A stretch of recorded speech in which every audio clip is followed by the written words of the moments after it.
हेल' लोगोफोर, खुलुमबाय आंनि मनालिसा बिटि चेनेलाव बैसागुनि मागिना मोननाय फैसाजों पार्टि जादों आरोना लोगोफोर। भिडिअ'आ एसे लेट जाबाय होनाया, मेंनानै दंमोन नालाय लोगोफोर।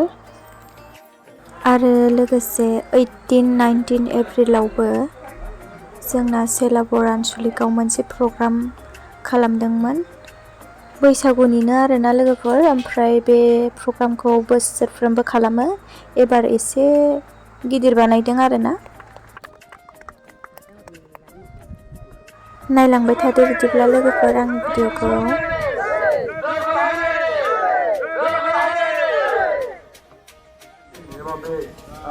लेभेलाव जोंखौ लाबोनानै दोनफैदों बिथांमोनानो बे ओनसोलनि साफ्रोमबो मानिजाथाव दैदेनगिरि मानगोनां बिथांमोनखौ जों बे समाव जोंनि बान्जाय आफादनिफ्राय मान बावनो सिगांगोन।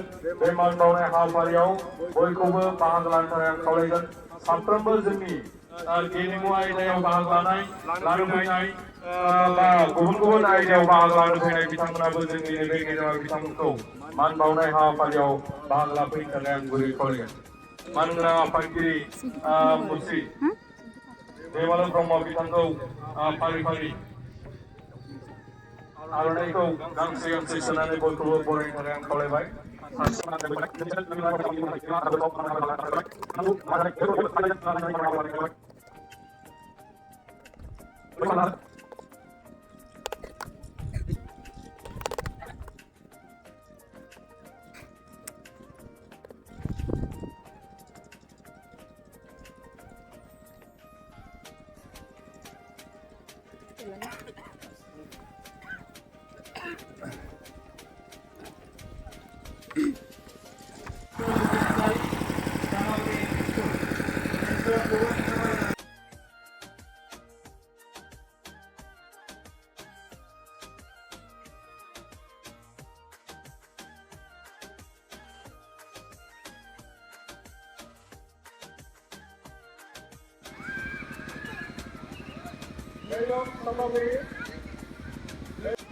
गोदान मेथाइ बेखौ मोनाबा बेखौबो मोनखानाय नङा।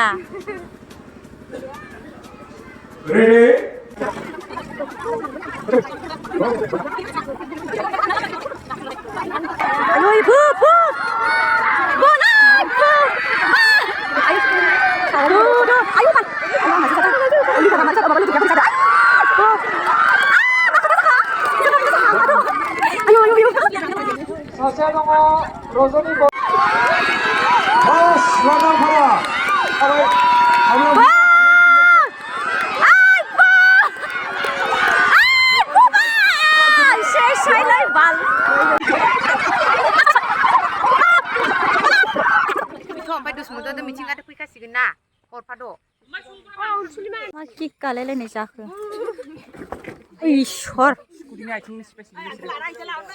लायाखै दे।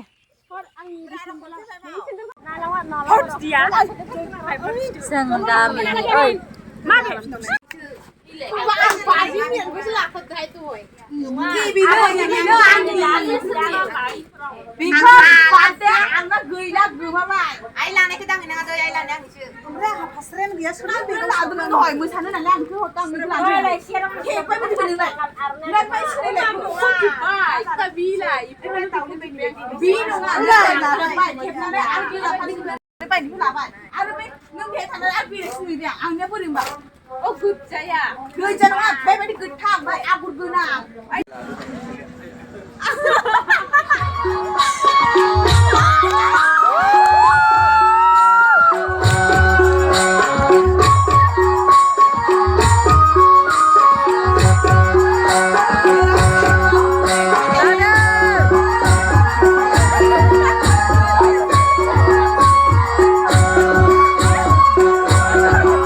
मा जाखो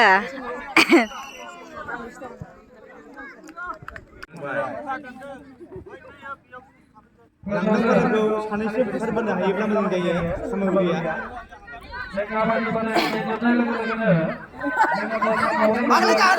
गाना गाना बाजाखाय बाजा जाबाय सामग्रिया सासे आउट जाबावबाय सिन गायनो थाखाय ओइ बाजा आइथिङाव हम आइथिङाव हायाखै हायाखै मोनाखै मोनाखै सामग्रिया एबार खनसे साबासो फोथैबोगोन बादि मोनदों आङो नायनानै साबेसे थैगोन बेखौ मिन्थिया अनलि सासेल' फोथैनो हादों साबा हमदोंमोन खिन्थु सासेल' थैदों माने सासेया फार्स्ट जादों नालाय ओइ हनै उनथिं नाय जारौ सामग्रिया साबेसे फोथैयो बेखौ मिन्थिया बरिया गावखौनो गाव गथायना हैबाय सामग्रिया गावखौनो गाव गथायना ओइ लाखि लाखि बेखौ लाखि थैनाय जाबाय हमथानो नाजानांगौ सामग्रिया ओइ जाबाय नाय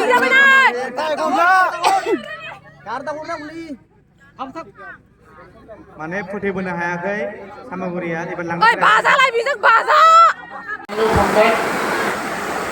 बे मेलाव जर'खा आलासि हिसाबै हांख्रायनानै लाबोजानाय जिल्ला बर' फरायसा आफादनि मानगोनां आफादगिरि कल्याणराभा ब्रह्म बिफा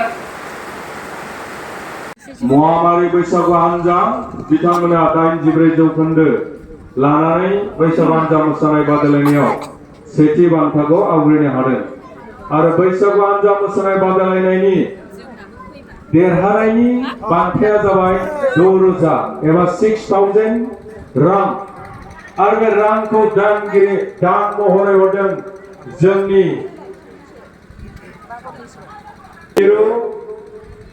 गुदि बर' फरायसालिनि एबा एलपि फरायसालिनि बर' प्राइभेट टिचार्स एसोसिएशननि मानगोनां आफादगिरि मुस्रि मदन चन्द्र सर्गियारि दिनैनि बान्था राननाय मेलनि बिथाङा एपइन्टेड स्पिकार एबा बुंथिगिरि आलासि महरै बाहागो लाफैदोंमोन बिथाङानो 6,000 बैसागु हान्जा मोसानायनि फार्स्ट प्राइजनि थाखाय दान हिसाबै होदों बिथांनि थाखाय खेबसे गोबारै आखाइ खबनानै होजानाय गुरै खालामो आरो जाय बिथांमोना सेथि बान्थाखौ मोनदों बिथांमोननि थाखाय आरोबाव खनसे गोबारै आखाइ खबनानै खालामो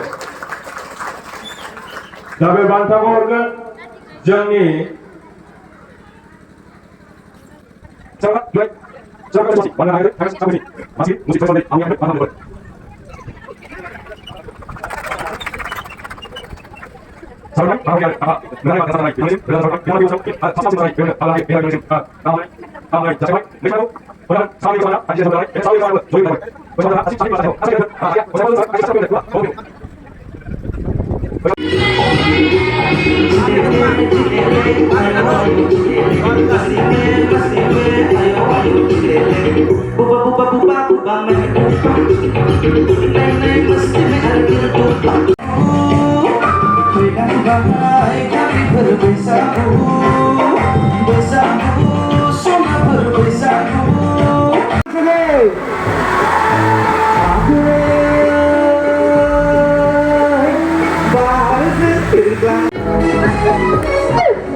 Ayah,